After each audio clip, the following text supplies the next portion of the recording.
Abraham Lincoln గారు కెంటకీలో చాలా పేద కుటుంబంలో పుట్టారు. డబ్బులు లేక కేవలం 1 సంవత్సరమే స్కూల్‌కి వెళ్లారంట. అయితే అంబేద్కర్ గారు ఇంకా పేద కుటుంబంలో పుట్టారు. స్ట్రీట్ లైట్స్ కింద చదువుకునేవారు. స్టీవ్ జాబ్స్‌కి తినడానికి తిండి లేక రోజూ నడుచుకొని పోయి హరే రామ హరే కృష్ణలో తినేవారంట. మన అందరికీ ఇలాంటి స్ట్రగలింగ్ డేస్ ఉంటాయి. గుర్తొచ్చినప్పుడు కన్నీళ్ళొస్తాయి. కానీ అయి తలుచుకుంటే చానా బాధేస్తది. మన అందరము మనకెప్పుడు సక్సెస్ వస్తదా అని ఎదురు చూస్తూ ఉంటాం. ఏదో ఒకరోజు నువ్వు అనుకున్నది అయిపోతావు చూడు. అప్పుడే నిజమైన కష్టాలు మొదలవుతాయి. మనకి సక్సెస్ వచ్చినాకే స్ట్రగలింగ్ డేస్ మొదలవుతాయి. ఎంప్లాయ్‌గా ఉన్నప్పుడు హ్యాపీ. కంపెనీ పెట్టి చూడు దోల తీరిపోద్ది. స్ట్రగ్లింగ్ డేస్‌లో మాక్సిమం ఉంటే మనకి మెస్ ప్రాబ్లమ్, లేకుంటే రూమ్ రెంట్ ప్రాబ్లమ్. మాక్సిమం అయ్యి మనకి కష్టాలే కావు.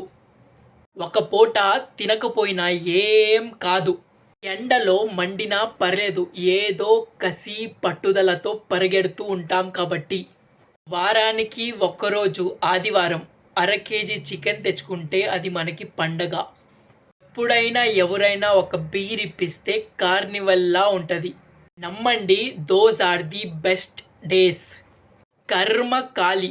మీరు అనుకున్న సక్సెస్ కానీ మీకొచ్చేస్తే సంక నాకిపోతారు. స్ట్రగ్లింగ్ డేస్‌లో మన కష్టాల్ని చూసి మనము ఎప్పుడూ ఏడవకూడదు. నవ్వుకోవాలి. ఎందుకంటే ఈ రోజులు మనకి మళ్ళీ జీవితంలో రావు. ఫస్ట్ టైం మనము కారు కొన్నప్పుడు రోజుకి 2 సార్లు తుడుస్తాం.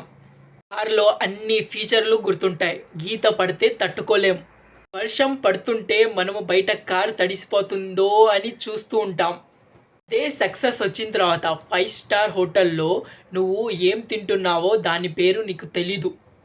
ఆ రోల్స్ రాయ్స్ కారే ఎప్పుడెక్కుతున్నావో, ఎప్పుడు దిగుతున్నావో నీకు తెలీదు. నీ పెళ్ళాం, పిల్లలు ఎక్కడున్నారో, ఎలా ఉన్నారో కూడా నీకు తెలీదు. అప్పటికే నీ కిడ్నీలు, లివరు సంక నాకిపోయినాయని నీకు తెలీదు. కావాలంటే మీరు సక్సెస్ అయినోళ్ళని అడగండి. వాళ్ళు మీకు చెబుతారు. అయితే మీ అందరికీ ఏదో ఒకరోజు సక్సెస్ వస్తది. అప్పుడు వరకు ఈ స్ట్రగలింగ్ డేస్‌ని ఎంజాయ్ చేయడం మర్చిపోవద్దు. ఈ వీడియో మీకు నచ్చినట్టయితే like and share and subscribe చేయడం మర్చిపోవద్దు. అలాగే ఫేస్‌బుక్‌లో అండ్ ఇన్‌స్టాగ్రామ్‌లో ఫాలో చేయడం గానీ మర్చిపోవద్దు.